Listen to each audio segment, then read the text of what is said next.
Assalamualaikum warahmatullahi wabarakatuh. Terjadi kisah di Riyadh, seorang ibu, kisah nyata di Saudi. Ini di Riyadh ini sudah masyhur ceritanya nih.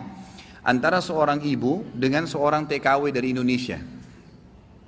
Ada satu ibu sudah divonis di Saudi, operasi kanker dia terakhir sebulan lagi.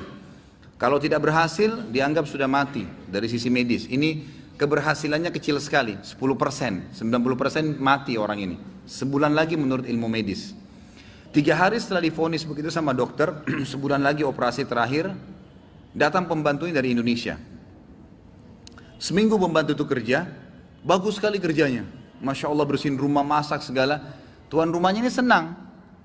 Tapi selama dia kerja seminggu, ada satu perilaku TKW ini, pembantu ini, yang selalu membuat tuannya mau nanya aja tapi nggak enak.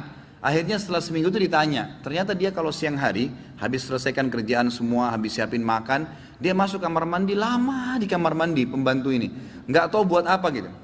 Pas dia keluar dari kamar mandi setelah seminggu ditanya sama majikannya, maaf saya mau tanya, kenapa kamu ini setiap masuk kamar mandi lama, ngapain? Langsung nangis, tiba-tiba TKW itu menangis, pembantu itu menangis. Dia tanya, kenapa kamu nangis? Dia bilang ceritanya begini sebenarnya. Sebelum saya berangkat ke Saudi di Riyadh ini, 12 hari sebelumnya saya baru melahirkan. Dan saya punya bayi di Indonesia. Saya lagi susuin. Nah saya tinggalkan karena keadaan ekonomi. Terpaksa saya tinggalkan. Visa sudah keluar, saya melahirkan, saya berangkat. Nah saya masuk kamar mandi ini, saya keluarin air susu saya. Karena kalau tidak payudara saya sakit. Coba. Kalau antum dengar keluhan seperti ini dari pegawai, dari staf, dari orang, apa yang antum lakukan? Perhatikan perilakunya muslimah ini, ya. Majikannya buat apa? Ini ternyata menjadi penyebab penyakitnya hilang. Apa yang dia buat?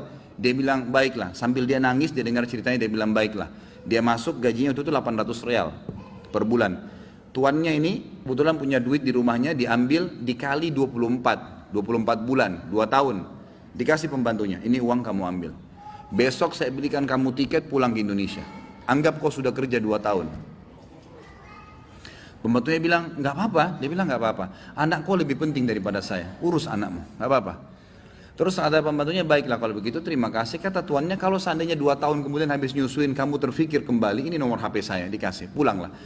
Pembantu kita sudah selesai nih, TKW sudah pulang Indonesia. Kita sekarang berhubungan dengan kisah ibu ini. Apa kata dia? Semenjak pembantu itu berangkat, mulai hari itu setiap hari saya menangis. Menangisnya bukan karena sedih penyakit saya merasa terharu, susah menggambarkannya, terharu betul dan bersyukur kepada Allah. Bagaimana Allah membukakan pintu itu buat saya. Saya selalu bersyukur terus sama Allah karena saya terfikir untuk kasih gaji 2 tahun. Mungkin kalau terjadi pada kita, kita bilang, baiklah kamu pulang aja minimal. Pernah gak antum terfikir kasih gajinya lengkap semua? Dia bilang saya terharu kenapa saya bisa lakukan itu. Dan saya selalu bersyukur sama Allah. Saya bisa lakukan sementara memang ini ada vonis mati dekat lagi secara medis. Dia bilang tiap hari saya menangis. Dan setiap kali saya menangis saya merasa ada satu kepuasan dan keadaan saya lebih baik.